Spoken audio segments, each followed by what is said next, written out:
Bos, lokasi boleh di dalam gang, tapi bakery satu ini punya omset yang nggak kalah sama bakery besar. Menghadirkan roti abon gulung kesukaan warga plus 62, sang owner Liana berhasil bikin produknya ini ludes dibeli.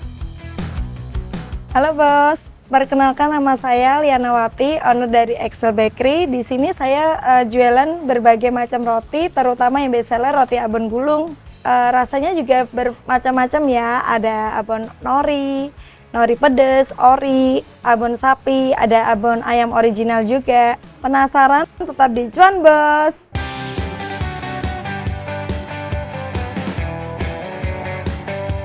Bos, roti abon gulung masih jadi produk andalan yang dijual pengusaha bakery termasuk Liana. Bagi doi, roti abon gulung punya rasa netral, tidak terikat tren, dan bisa diterima berbagai usia dan kalangan. Secara produksi, roti abon gulung juga mudah dibuat dan diatur kuantitasnya, bos. Kita udah mulai produksi dari jam 5 pagi, Kak. Terus abis bikin seperti itu ya, jadi tetap fresh terus sampai jam 4 sore. Kita nggak nyetok, jadi kita usahain buat customer, buat para bos-bos biar makannya selalu fresh. Sistem produksi di Excel Bakery memang pakai pola harian, bos. Produk dibuat sesuai permintaan, bukan untuk disimpan. Pola ini membuat roti abon gulung buatannya selalu dalam kondisi fresh from the oven, tanpa resiko produk sisa. Pola produksi harian juga jauh lebih aman, karena modal tidak tertahan di barang. Kita pakainya yang bagus juga, Kak, tepungnya. Dari bahan-bahannya juga yang premium juga. Kita main ke susu sama yang telur. Bos, meski ini bakery rumahan, kualitas bahan tetap jadi utama. Liana menggunakan bahan-bahan premium, dan untuk kebutuhan abonnya, doi bekerja sama dengan sejumlah produsen abon di Jawa Tengah. Oh iya, Liana memang memulai dengan roti abon gulung original, dan kini terus berkembang variannya, bos. Yang terbaru, ada roti abon gulung nori ayam, varian yang tidak dipunyai bakery lainnya. Dalam bisnis, inovasi produk ini jelas penting, bukan hanya sebagai pembeda, tapi biar bisa bersaing dengan kompetitor bisnis sejenis. Oh iya, sejumlah varian roti manis juga diproduksi sebagai pelengkap. Kita prinsipnya ambil cuannya dikit, yang penting kuantiti. Jadi abonnya kita beli juga, kuantitinya yang penting banyak gitu. Kalau dari awal tetap 10.000, dari dulu kan kita pertama kali abonnya cuma original. Kesininya kita ada varian yang terbaru, ada yang pedas, mungkin orang kalau ori terus kan bosen gitu ya. Kita ada kasih abon pedas, terus abon nori, Kak, yang baru nih, abon nori ayam, nori ori, kayak gitu. Strategi pasang harga yang ramah di kantong, Liana lakukan, bos. Seperti roti abon gulung di angka Rp10.000, sementara roti manis mulai dari Rp6.000. Model harga ini membuat produk mudah dibeli ulang dan perputarannya cepat. Penjualan yang paling banyak roti abon. Dibanding kita ada juga roti manis, cuma roti manis kan dia prosesnya lebih lama, Kak. Jadi harus nunggu diisi, nunggu ngembang, lebih lama. Jadi roti manis ada cuma buat ini sampingan aja.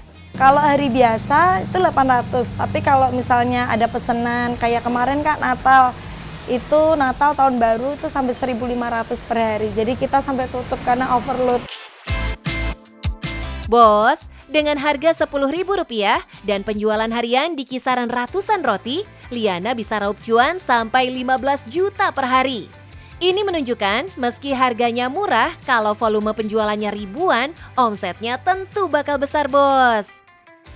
Nah, ada cara tersendiri bagi Liana supaya punya angka penjualan yang besar seperti sekarang. Karena emang tempatnya di sini yang pertama ya.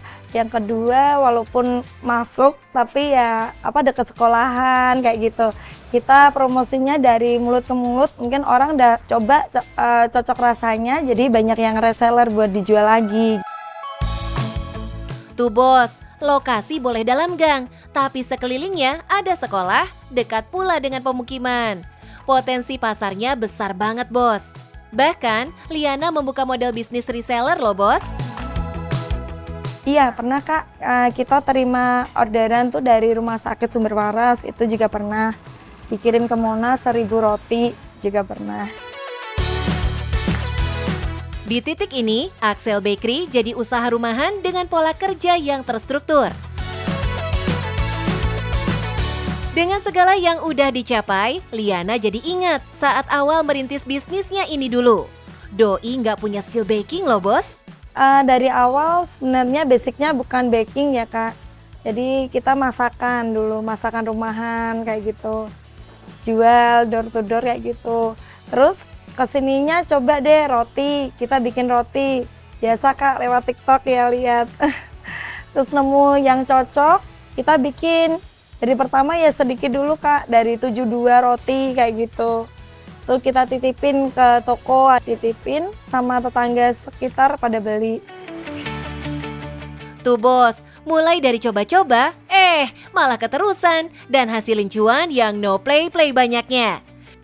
Dan Liana ngebuktiin sendiri kalau bisnis tidak harus dimulai dari tempat besar. Yang penting produknya jelas, polanya rapi, dan diputar setiap hari. Nah bos, udah lihat kan usaha aku? Aku punya tips untuk yang mau memulai usaha, kita nggak perlu memulai dari yang gede, yang kecil dulu. Yang penting kita tetap semangat dan konsisten dari kualitas maupun dari pelayanan. Tetap semangat, yang penting cuan bos.